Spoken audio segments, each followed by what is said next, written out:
Hello everyone, आपका एक बार फिर से वेलकम करते हैं आज के हमारे इस प्रेस वीडियो पे। तो आज इस वीडियो के अंदर मैं आपके साथ डिस्कस करने वाला हूं SBI PSU direct plan growth के बारे में।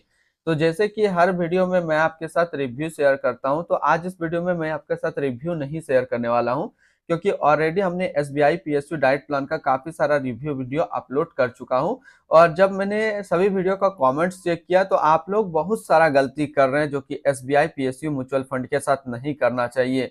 और काफी सारे ऐसे इन्वेस्टर भी हैं जिसने मुझे व्हाट्सएप पर संपर्क किया और बोला, सर हमने SBI PSU direct plan growth के अंदर अपना पैसा लगाया और जितना पैसा लगाया उससे कम ही मुझे रिटर्न मिल रहा है। यानी कि मान लीजिए हमने 1 लाख रुपया लगाया था और 90,000 में ही हमने अपना पैसा निकाल लिया कि कहीं ये डूब ना जाए। तो ये गलती कब हुआ था और किस तरीके से ये आप लोग गलती करते हैं, इसको किस तरीके से संभालेंगे, कितने दिन तक इन्वेस्टमेंट करेंगे ताकि जो हमारा पैसा हो रिटर्न वो देखने को मिले। तो सारी जानकारी कंप्लीट इसी वीडियो के अंदर आपको देने वाले हैं, तो इस वीडियो को लास्ट तक जरूर देखिएगा। तो सबसे पहले हम लोग इसका रिटर्न के ऊपर थोड़ा सा ध्यान देते हैं। तो इसने जो पिछले 1 साल में जो रिटर्न दिया है वो 103.85% का रिटर्न दिया है। 3 साल के रिटर्न के ऊपर बात करते हैं तो 3 साल में 39.57% का रिटर्न है। 5 साल के रिटर्न के ऊपर बात करते हैं तो 5 साल में 26.79% का रिटर्न है। और अगर एनुअल रिटर्न की बात करें तो एनुअल रिटर्न है 13.49% का। इसकी 1 महीने के रिटर्न के ऊपर बात करते हैं, ये काफी जरूरी है। तो 1 महीने में जो रिटर्न दिया वो दिया 7.19% के आसपास रिटर्न है। अब आप लोग के मन में सबसे पहला डाउट मैं क्लियर कर देता हूं बिना आपका पूछे हुए, कि यदि हम लोग SBI PSU direct plan growth के अंदर इन्वेस्टमेंट करना चाहते हैं तो फिर कितने दिनों के लिए हम लोग जो है इसमें इन्वेस्टमेंट कर सकते हैं, मिनिमम कितने दिनों के लिए इन्वेस्टमेंट कर सकते हैं। तो देखिए, यदि आपको रिटर्न देखना हो, अच्छा खासा रिटर्न देखना हो, तो फिर आप अपना जो एसआईपी कर रहे हैं तो एसआईपी को कोशिश कीजिए कि मिनिमम हम 1 साल तक होल्ड कर पाए, तभी आप इस म्यूचुअल फंड के अंदर पैसा लगाइए। और अगर आप लमसम करने के लिए सोच रहे हैं तो लमसम भी मिनिमम आपको 8 महीने का टारगेट लेकर के कीजिए। मैक्सिमम तो आप जितना करेंगे तो आपका रिटर्न उतना ज्यादा होगा, लेकिन मिनिमम जो है 8 महीने का जो है आप इसमें लमसम का टारगेट लेकर के चलिए। और अगर एसआईपी करते हैं तो मिनिमम एसआईपी आप 1 साल का टारगेट रखिए और मैक्सिमम तो आप जितने दिन करेंगे उतना ज्यादा आपको रिटर्न मिलेगा। तो मेरे कहने का मतलब क्या है कि यदि बहुत सारे ऐसे व्यूअर हैं और इन्वेस्टर हैं जिसने क्या किया था, रिटर्न देख करके पिछले कुछ दिनों पहले इसका रिटर्न था 110%, तो उसने क्या किया था कि अपना पैसा लगा दिया इसमें कि 2 से 3 महीने बाद हम अपना पैसा निकाल लेंगे। लेकिन एक्चुअली होता क्या है इस पीएसयू फंड के साथ, एक क्लियर कट बात आप लोग जान लीजिए। मार्केट जब गिरता है तो इसकी गिरने की, पीएसयू फंड की गिरने की चांसेस काफी ज्यादा होती है, जो कि एक बार में 3 से 4% तक गिर जाता है। वहीं पे इलेक्शन के काउंटिंग दिन ये करीब 8% के आसपास गिरा था। और काफी सारे ऐसे न्यू इन्वेस्टर थे जिन्होंने अपना पैसा लगाया था और एक दिन में, मान लीजिए कोई भी इन्वेस्टर 1 लाख रुपया लगाया था तो एक दिन में 8,000 रुपया उनका कम हो गया था।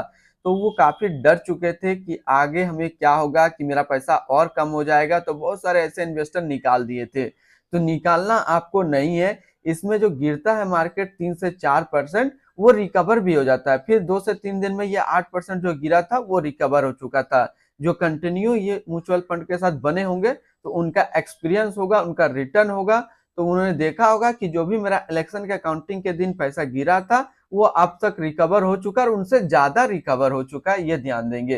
तो इसीलिए मैं कह रहा हूं, अगर आप इस म्यूचुअल फंड के साथ अपना पैसा इन्वेस्ट करना चाह रहे हैं तो मिनिमम एसआईपी आपको 1 साल का टारगेट लेना है। और जो है लमसम करते हैं तो मिनिमम लमसम आपको 8 महीने का टारगेट लेना है। तो ये सबसे बड़ा पॉइंट था जो कि मैंने आपके साथ डिस्कस किया। अब चलिए इसके बारे में कुछ हम लोग और डिस्कस करते हैं। तो जैसे कि आज के डेट में इसका 1 एनबी का प्राइस है 35 रुपया 99 पैसा। रेटिंग की बात करते हैं तो इसको किसी प्रकार का रेटिंग नहीं मिला हुआ है। इसमें आप मिनिमम एसआईपी अमाउंट 500 रुपया का लगा सकते हैं और इसका फंड साइज है 3071 करोड़ का। अब बात करते हैं, अगर आप इस म्यूचुअल फंड के अंदर कुछ पैसा जमा किए होते तो क्या रिटर्न देखने को मिलता। अगर आप इस म्यूचुअल फंड के अंदर अपना पैसा जमा किए होते 5,000 रुपया पर मंथ, तो 1 साल में आपका पैसा जमा होता 60,000, आपको मिलता 83,954 रुपया। 3 साल की बात करते हैं तो 3 साल में आपका पैसा जमा होता है 1,80,000, आपको मिलता 3,74,913 रुपया। 5 साल की बात करते हैं तो 5 साल में आपका पैसा जमा होता है 5 लाख, आपको मिलता 8,14,264 रुपया। वहीं पे बात करते हैं, अगर आप इस म्यूचुअल फंड में एक बार में 1 लाख रुपए का लमसम किए होते तो एक साल में आपका 1 लाख रुपया 2,03,850 रुपया होता। 3 साल में आपको 1 लाख रुपया 2,71,879 रुपया होता। और 5 साल में आपका 1 लाख रुपया 3,27,661 रुपया होता। ये तो अभी हम लोगों ने बताया इसका रिटर्न कैलकुलेटर। अगर आपने अभी तक आप स्टॉक पे अपना अकाउंट नहीं बनाया है और बनाना चाहते हैं तो इस वीडियो के डिस्क्रिप्शन में मैंने अपना रेफरल लिंक दिया है। अगर आप मेरे रेफरल लिंक से ज्वाइन करेंगे तो कुछ रिवार्ड्स आपको देखने को मिलेगा और आपको अकाउंट ओपनिंग या फिर अकाउंट मेंटेनेंस का आपको कोई भी चार्ज नहीं लगेगा। बात करें इस म्यूचुअल फंड के अंदर जो टोटल स्टॉक लिस्टेड है वो टोटल 28 स्टॉक लिस्टेड है। अगर हम इसमें टॉप 10 स्टॉक और उसके सेक्टर वाइज देखते हैं तो पहला नाम आता है State Bank of India financial क्षेत्र, Power Grid Corporation of India Limited energy, NTPC Limited energy, Coal India Limited energy, Housing and Urban Development Corporation Limited financial, REC Limited financial, Hindustan Copper Limited metal and mining, Steel Authority of India Limited metal and mining, Hindustan Petroleum Corporation Limited energy, Hindustan Aeronautic Limited capital goods के अंदर है। अगर हम लोग इसकी holding analysis को देखें तो इक्विटी पे है 89.9% और कैश पे है 10.1%। अब इस इक्विटी को यदि सेक्टर वाइज देखते हैं तो एनर्जी पे है 34.5, फाइनेंशियल पे 28.6, मेटल एंड माइनिंग पे 14.5, कैपिटल गुड्स पे 10.2, अदर्स पे है 7 और कंस्ट्रक्शन पे है 5.2%। तो आज के डेट में देखा जाए तो एनर्जी सेक्टर काफी अच्छा कर रहा है, जिसका कि इक्विटी सेक्टर एलोकेशन भी काफी ज्यादा है, जिस कारण से आपको ये म्यूचुअल फंड भागता हुआ नजर आएगा। दूसरा फाइनेंशियल कैटेगरी भी काफी अच्छा कर रहा है, मेटल एंड माइनिंग पे भी काफी अच्छा कर रहा है।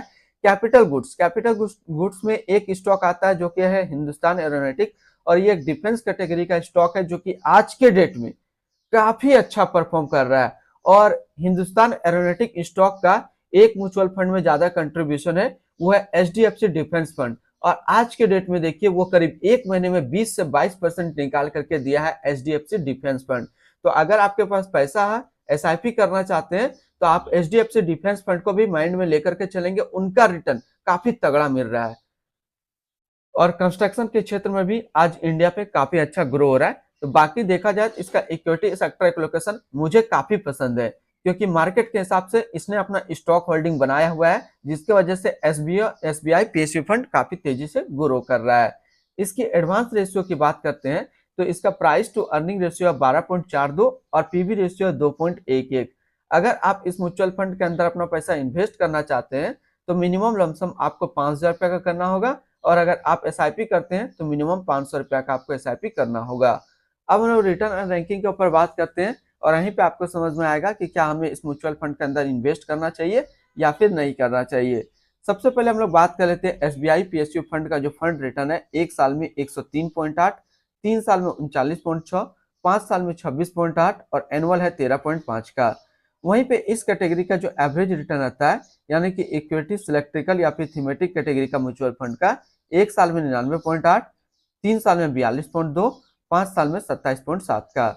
और रिटर्न रैंक की कैटेगरी पे भी देखेंगे तो एक साल में 1 नंबर पे रैंक करता है, 3 साल में 3 नंबर पे रैंक करता है और 5 साल में ये 2 नंबर पे रैंक करता है। तो यहाँ से देखा जाए तो ये म्यूचुअल फंड एक साल में अपना कैटेगरी एवरेज से ज्यादा रिटर्न निकाल कर देता है, लेकिन 3 साल और 5 साल में थोड़ा सा अपना कैटेगरी एवरेज से कम रिटर्न निकल करके दे रहा है। लेकिन रिटर्न रैंक की कैटेगरी पे देखेंगे तो टॉप 5 में ये अपना जगह कंप्लीटली बना रहा है। टॉप 5 में क्या, टॉप 3 में ये अपना जगह बना रहा है। 3 साल में जो ये नंबर 3 पे आ जा रहा है, तो 1 नंबर पे आ रहा है इस कैटेगरी का म्यूचुअल फंड जो कि Aditya Birla Sun Life PSU fund.